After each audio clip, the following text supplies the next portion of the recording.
Hi again. I'm David Baird, violin maker and Cremona revival researcher. Welcome back, and this will be an intro to the way sizing and proportion work in scaling the instruments for old Cremona violin family making.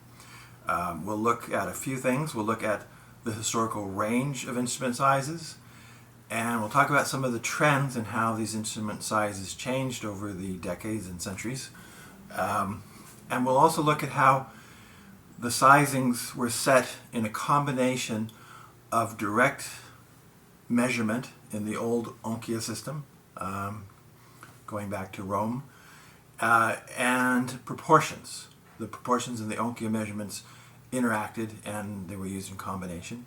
And I also want to look a little bit at the distinctive way proportions were used in old Cremona instrument making. So that's the basic thing. We're going to be talking about the violin family primarily. These days, that means the double bass, the violin, the viola, and the cello. If you walk into a modern violin shop, you'll also find fractional student-sized instruments, and you might find some viols and a few other archaic instruments represented, perhaps. Now, in old Cremona making, and in the towns related, Brescia and Venice, there were more instruments during that classical period and a wider range of sizes. So we're going to take a look at that. We focus on basically the contralto viola. They had a larger viola also, the tenor viola. And with violins, we focus on a fairly specific full-size violin. They often made instruments of that size. They also often made instruments a little bit smaller, and they made a range of instruments that were much smaller.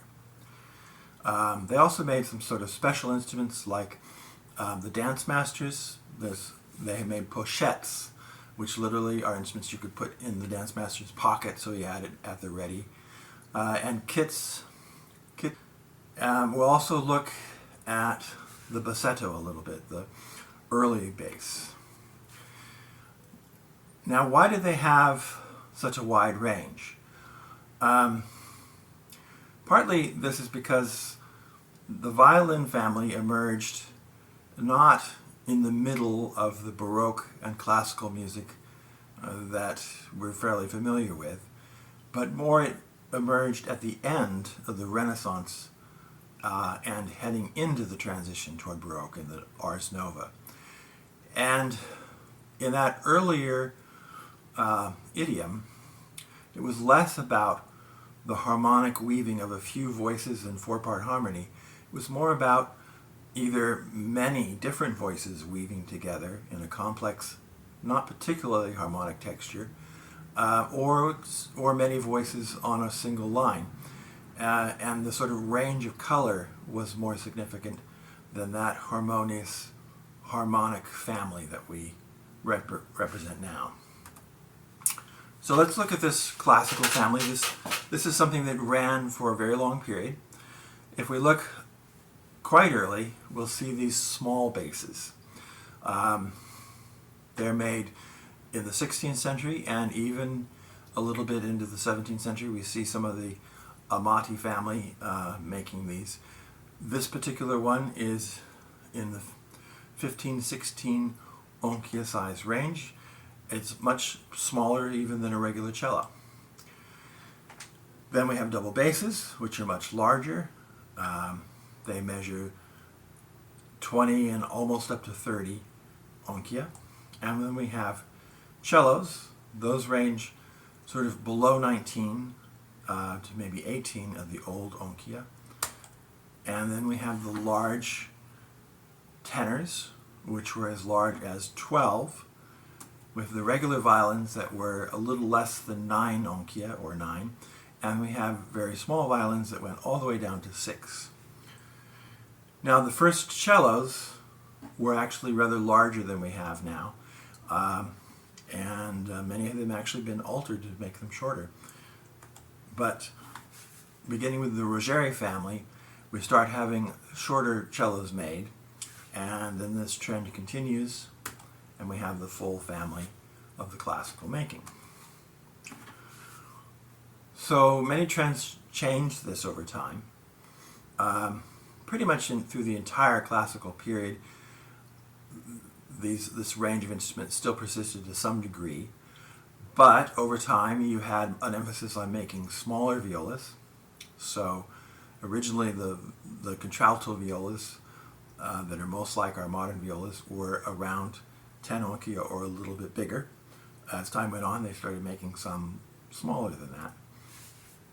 Cellos also kept getting a little bit smaller, and the range of instruments began to be reduced.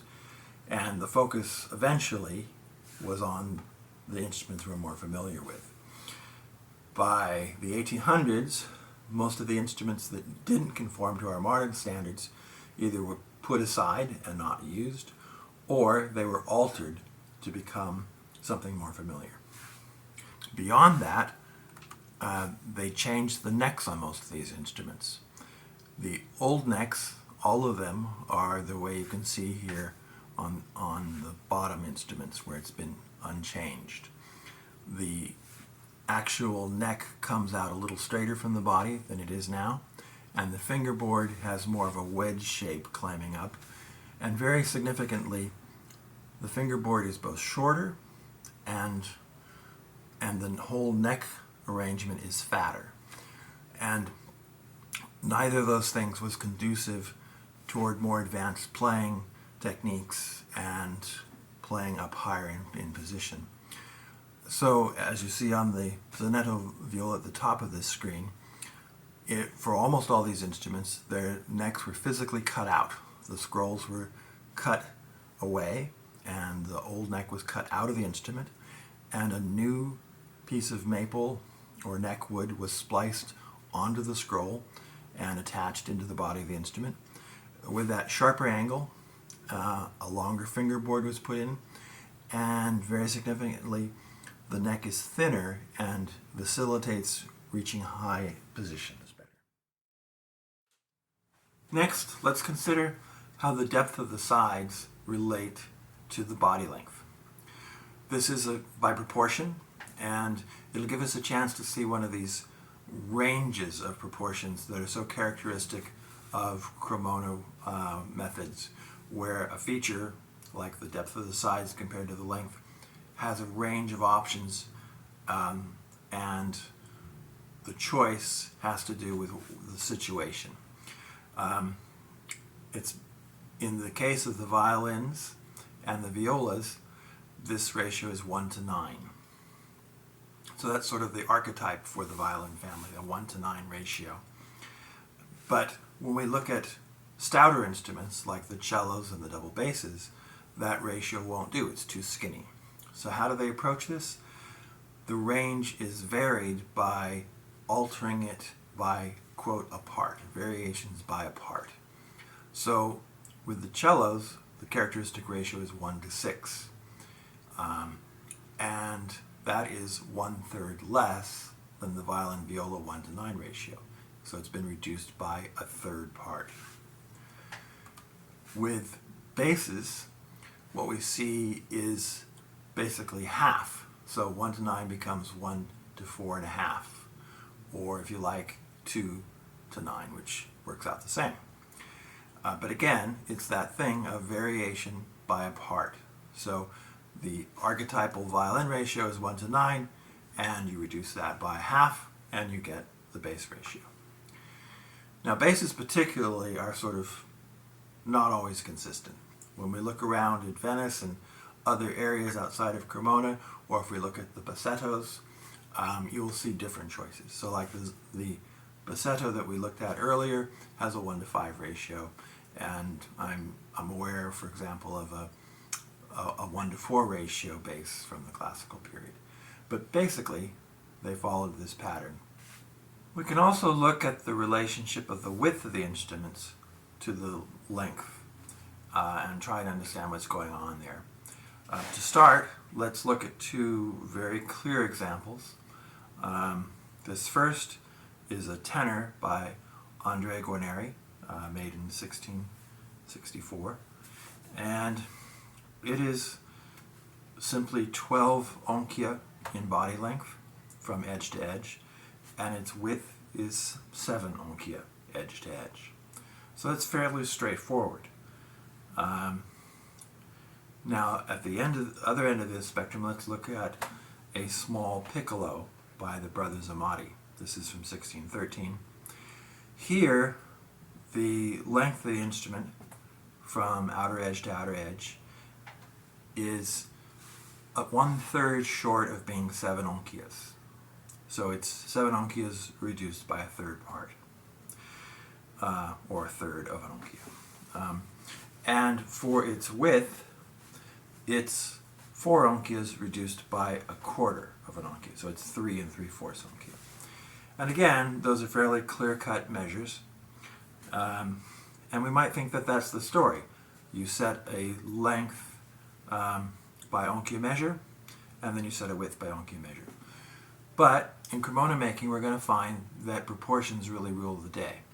So once you have one length, you could set the other by proportion.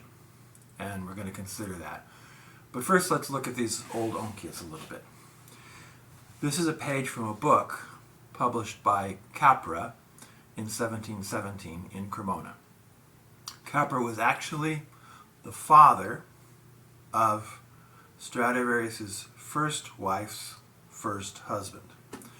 And they knew each other. Capra published books on many things: household secrets, architecture, math, etc.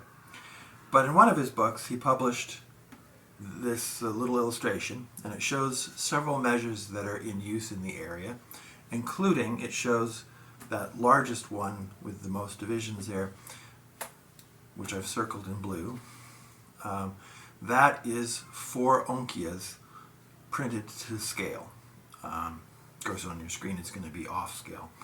But people have looked at this book and measured it, and it works out to be showing the oncia at about 40 and 40.25 millimeters, roughly. Now, you can't be real exact with something like this because at either end the ink lines have a little bit of width, and that width added together probably gives you an error of some significant portion of a millimeter. So you can't be so exact in what you think you're seeing there. And that was a problem in their day also.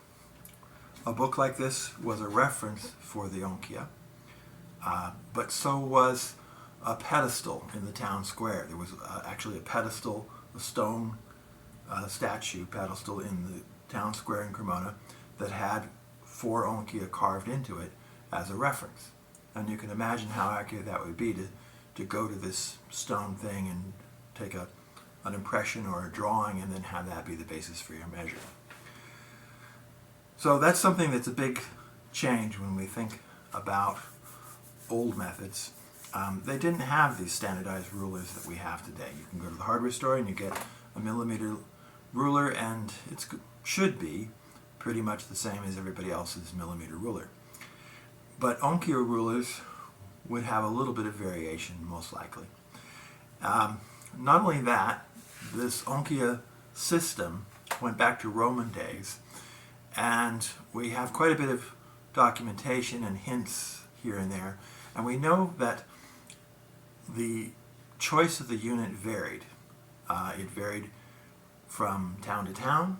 It could vary from one trade to the other within the same town, and it can vary from family to family or from one time period to another time period. Now, when I use, in the measurements I've shown so far in our work, I've put the noise for this, I've put it into the exact measure of the oncias, and you'll see there that they vary slightly and have an average of 40.09 millimeters, just for the ones we've looked at so far.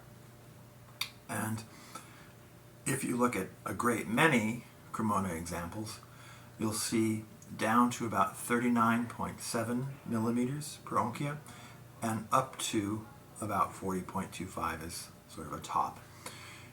And that means that it's varying about 0.3 of a millimeter plus or minus of 40. And that's the range of variation. Now, if we go back to these two instruments, We put our oncia measures up there, but that's not the full story. As we said, ratios play a big role, and so when we look at these, the 12 to 7 is a straightforward ratio, and the 6 to 2/3 by 3 to 3/4, it's not so clear just looking at it, but that is a 16 to 9 ratio. And this situation is not as simple as the ratios. When we looked at the length to side ratios, the basic idea was 1 to 9 violins, 1 to 6 cellos, 2 to 9, or half of that, for basses. Again, we're going to find that there's an archetype and a pattern to the ratios for length to width that we find in classical making. So let's see if we can understand how these ratios are organized. Typical of almost any feature in classical Cremona making, there's a range of proportions that are appropriate to the feature. Now, if we look across many instruments, we can discover these ratios. Here we're seeing the 12 to 7 ratio and the 16 to 9. Through checking many instruments, you'll also find very often a 4 to 7 ratio or a 5 to 9 ratio, and sometimes you'll find 3 to 5 or even 6 to 11. So these are actually organized by a unifying idea, and again, this idea of variations by a part. So let's see if we can understand that. All these ratios end up being not quite 2 to 1. They're all a little stouter than 2 to 1. And there are two ways that can happen.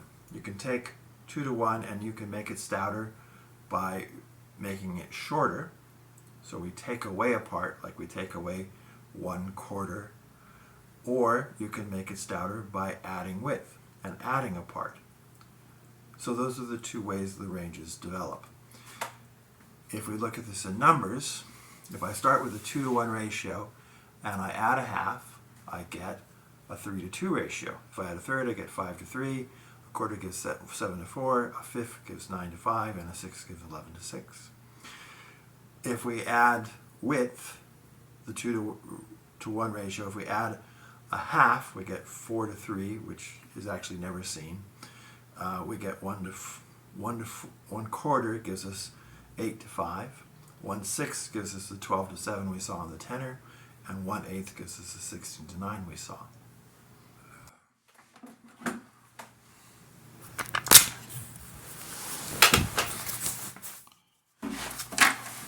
Okay, well that was a little too crazy, so let's see if we can make sense of that. What we're saying is that if I make a 1 to 1 ratio, 1 by 1, that's much too square to be a violin body, or a cello, or anything else that the Cremonans make.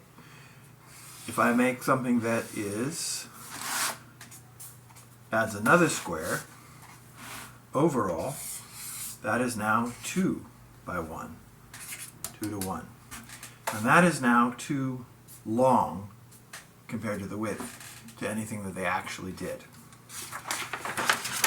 Things they did instead are a little bit stouter than 2 to 1. So if you start with 2 to 1 and I take part of this off, let's say I take a third off. I'm going to divide that into 3. 1, 2, 3. I'm going to take this off. Then what I get here, that part, it's got 2 parts there, 3 here and 3 here. So it is 5 to 3. And that's a ratio you do see. That's one of the stoutest ratios that we find.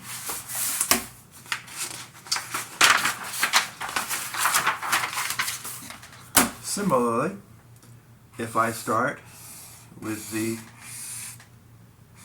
2 by 1 and I shorten it up a fourth part this time. 1, 2, 3, 4. Let's try that again. Cut it off there. Then I've got 3 and 4 and 4.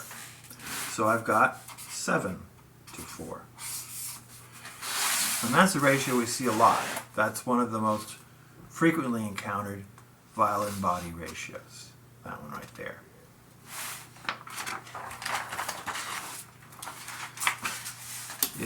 Similarly, if I do this,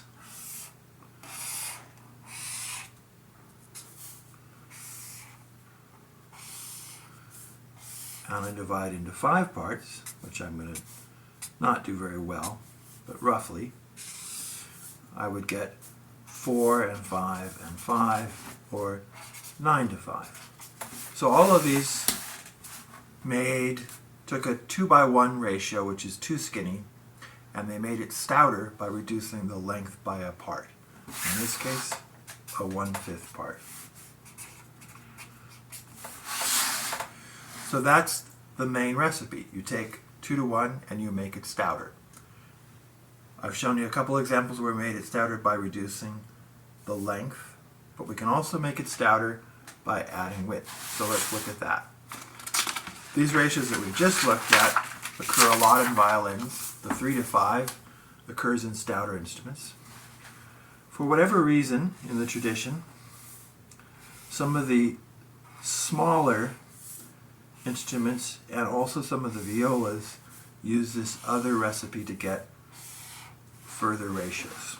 So here, once again, 2:1, and I'm going to add a part out this way.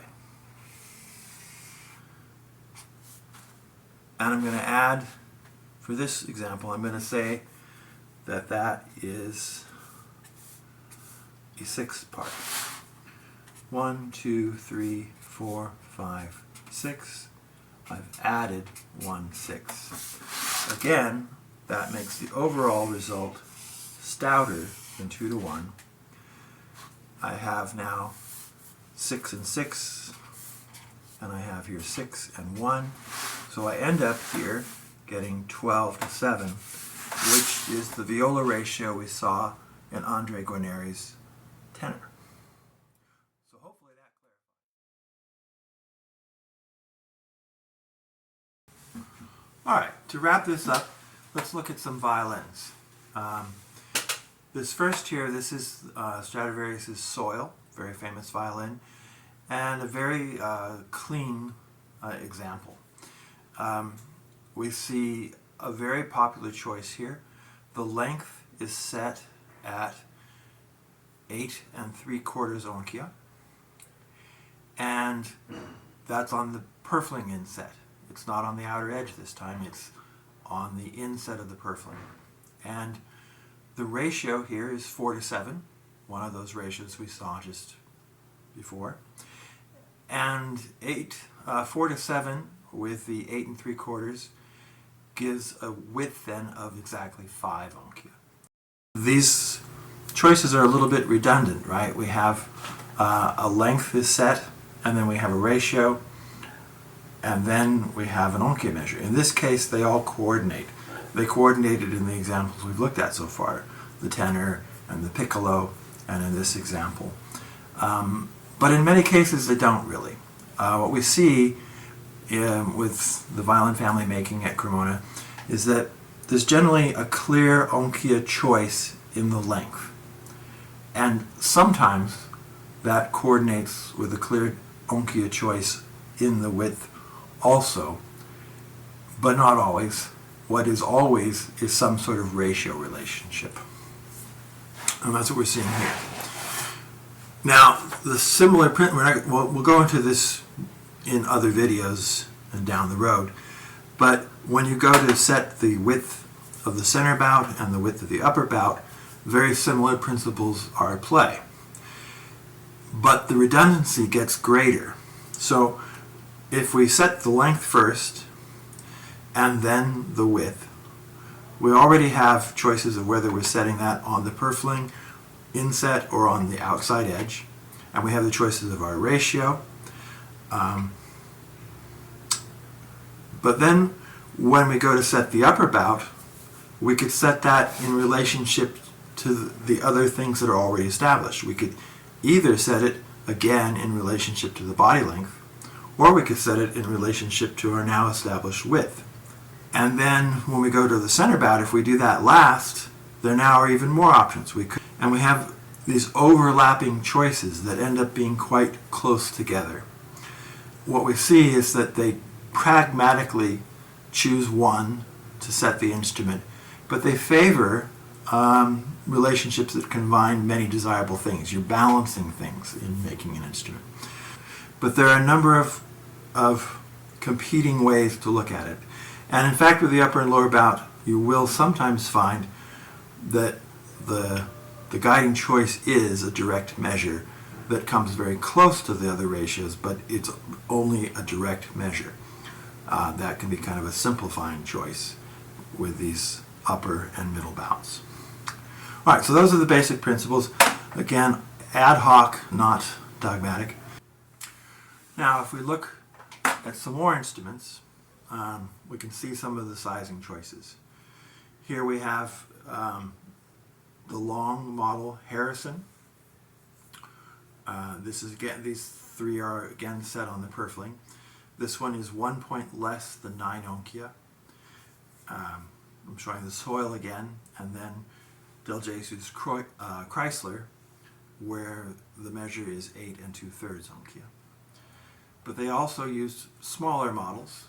We have Ruggeri's Milanola at 8.5 oncia. And then we have the Cipriano at 8 1/3. And then with extremely small instruments, we have the Amati Piccolo is 6 2/3, and there's even a smaller Del Jesus Chardon, which is 6. So that gives you a strong idea of the whole size range and how these principles basically work.